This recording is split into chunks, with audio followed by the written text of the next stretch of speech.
بعد قرارات الإصلاح الاقتصادي، العالم كله بيبص لمصر على إنها واحدة من أفضل الواجهات الاستثمارية والسياحية في 2017. أنا هقول لك هم ليه قالوا كده. أول حاجة، الاحتياطي النقدي الأجنبي وصل لأعلى رصيد من سنة 2011 وبلغ 24 مليار و265 مليون دولار.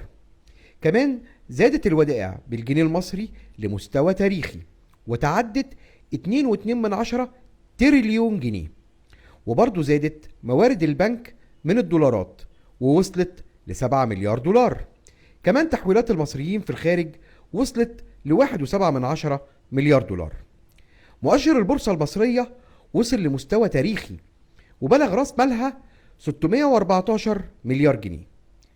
ولسه الخير كتير جاي، وده اللي قالته مجلة الإيكونوميست، ودي اللي كانت دايما بتهاجم مصر، بس دلوقتي قالت إن مصر من أفضل 12 واجهة استثمارية، وكمان توقعت إن الجنيه هيرتفع قيمته 14% قدام الدولار.